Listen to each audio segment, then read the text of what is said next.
आज हम देखेंगे दुनिया की सबसे बेहतरीन बुक हु मूव्ड माई चीज समरी, जिनके लेखक हैं मिस्टर स्पेंसर जॉनसन।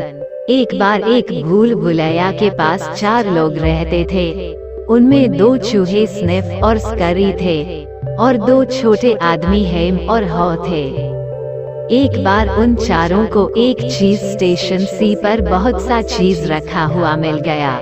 इससे वे काफी खुश हो गए। उन्हें लगा कि यह चीज उनकी सारी जिंदगी के लिए काफी है और इसे खाकर वे मजे से जिंदगी गुजार सकते हैं। अब उन्हें इधर उधर भटकने की भी जरूरत नहीं थी।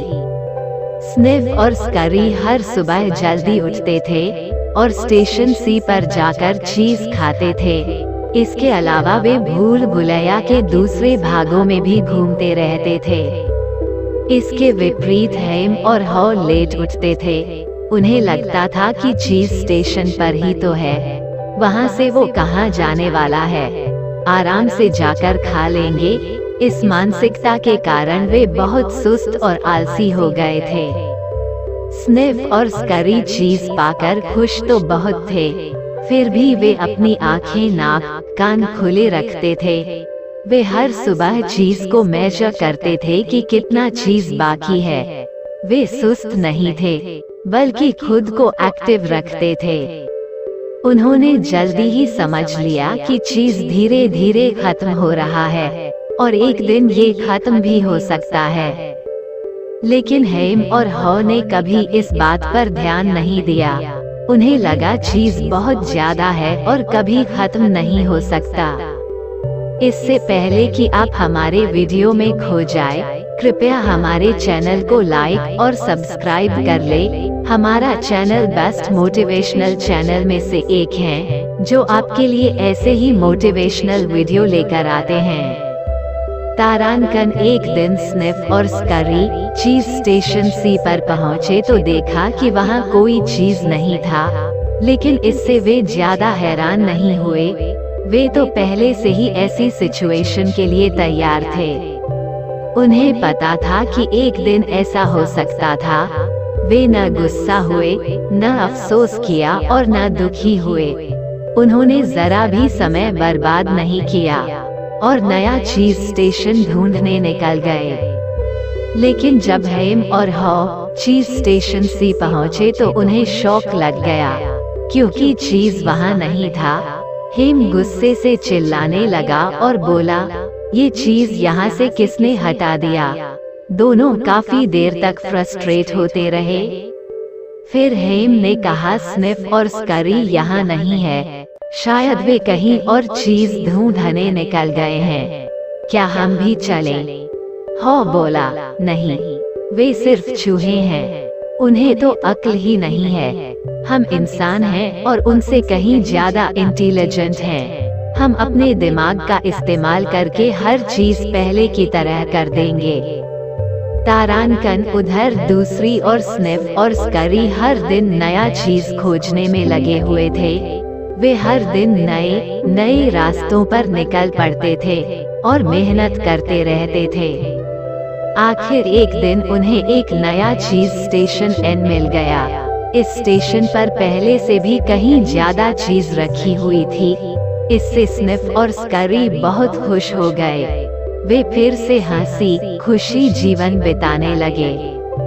तारांकन उधर हेम और हॉ अभी भी चीज के गायब हो जाने का रोना रो रहे थे। वे दूसरों को कोस रहे थे, कुंठा से ग्रस्त हो रहे थे, कभी दुख तो कभी अफसोस जाहिर कर रहे थे। तभी हॉ ने कहा कि क्यों न वे मेज के अंदर जाकर और चीज ढूंढें। हेम ने कहा कि यह बहुत रिस्की होगा, मेज खतरों से भरा हुआ हो सकता है और उन्हें यहाँ का कंफर्ट छोड़कर कहीं नहीं जाना चाहिए। यहाँ वे आराम से तो हैं, अगर वे मेज में जाकर खो गए तो, और अगर अंदर चीज नहीं हुआ तो क्या होगा? इस तरह वह तरह तरह की नेगेटिव बातें करता रहा। थोड़ी देर बाद हेम और हॉ खाली पेट घर चले गए। तारांकन ऐसे ही वे दोनों हर दिन वहां जाते और यही सोचते कि शायद आज चीज वापस आ गया होगा। लेकिन ऐसे कई दिन बीत गए, वहाँ कोई चीज वापस नहीं आया। फिर वे कुछ बेकार वाली मेहनत करने लगे। उन्हें लगा कहीं चीज जमीन में तो नहीं दबा है, इसलिए वे गड्ढा खोदने लगे। वे हर दिन आते और गड्ढा खोदते, लेकिन फिर भी उन्हें कोई चीज नहीं मिला।